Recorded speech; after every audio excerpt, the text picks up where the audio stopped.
There's no argument to whether Outer Banks is a popular show or not. Although it's kinda hard to keep track, the first season of the show came out during the first month of quarantine, so you could say the timing was perfect, considering the whole world was watching Netflix. As a result, the otherwise Riverdale spinoff catapulted these actors into fame and made their show an instant success. I mean, seriously, even Euphoria Season 1 or Riverdale Season 1 didn't get this type of hype. And it's all because Outer Banks would immediately start playing once you finish Tiger King. It really monopolized the teen drama category when everyone was stuck at home, and now, 3 years later, we're at a point where we are too far invested to stop watching now. So, here we go. Oh, and if you don't know what Outer Banks is, it's basically about a group of teenagers living in the Outer Banks of North Carolina, where there is a pretty distinct gap between the rich and the poor, aka the kooks and the pogues. And things get even more crazy when our core four discover that a treasure is linked to the main character's missing father, aka it's a mess. I feel like I have to be very careful with my words here because this show has a lot of diehard fans. Now, that can be said about any show, but the Outer Banks stans are a different breed. To the point where if they catch you saying one bad thing about Sarah Cameron, they will crucify you. But I'm gonna do it anyways. This show is arguably cringe. And listen, I'm not blaming the actors. I'm not blaming the director. I'm not even blaming the storyline in general. I'm blaming the writers. First of all, John B. Why do I have to use the B? They also do that with Sarah. They always refer to her as Sarah Cameron, never just Sarah. That's Sarah Cameron,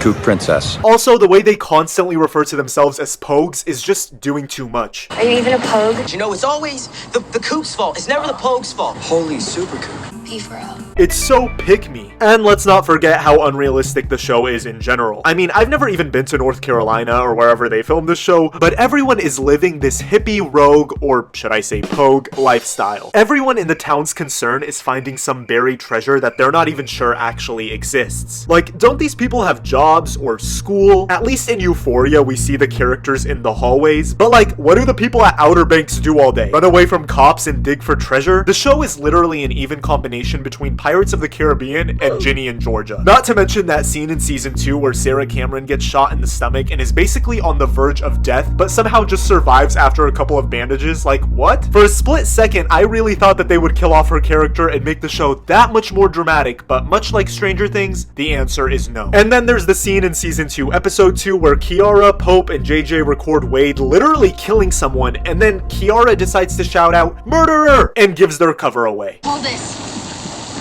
What are you doing? What is wrong with you? Murderer!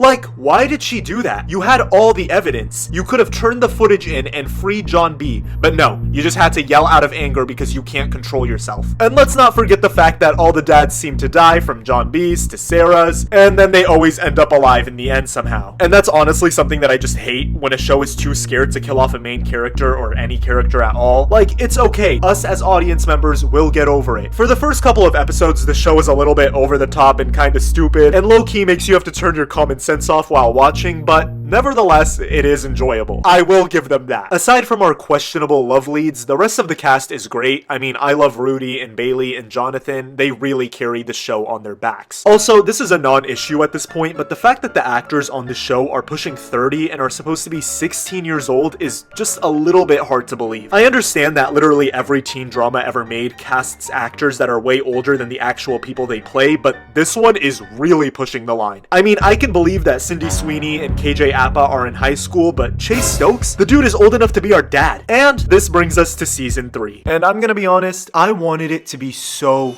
good. I planned on closing this review off on a positive because the first 2 seasons of the show are pretty decent. In fact, they're cinematic masterpieces compared to the train wreck that is Outer Banks season 3. The way they completely ditched the Ward storyline and introduced this new villain named Carlos made my skin crawl. I understand that they brought Ward back for a couple of scenes this season, but it's almost like he wasn't even an afterthought. The whole plot point about the diary being the most valuable thing is just so random and has almost no relevance to prior seasons. And don't get me wrong, there is a ton of action sequences in the show that get me pretty hyped. They do a good job at keeping you interested because it's relatively fast-paced, but none of that matters if the plotline is crap. This season just does not compare to 1 and 2. I get what the writers were going for from the initial separation of Kiara from the rest of the group and having her team up with Rafe to defeat this new supervillain, but I mean, it all just happens so fast and illogically, I had trouble buying it. And don't even get me started on John B's dad. At this point, this dude has been dead for 20 plus episodes as far as I'm concerned, so I feel no emotional attachment to him reuniting with John B. I mean, you want to talk about unnecessary plot lines? John B made Carlos seem like a walk in the park. The bells ringing every 2 seconds in the second episode literally made me almost stop watching. It was deafening. And let's not forget the cast constantly making illogical choices, leaving behind their families, and throwing away any chance at a future. I mean, even Cleo calls them out on their idiotic choices in the first episode of the season, which is why she's my new favorite. Sorry, Sarah. So you just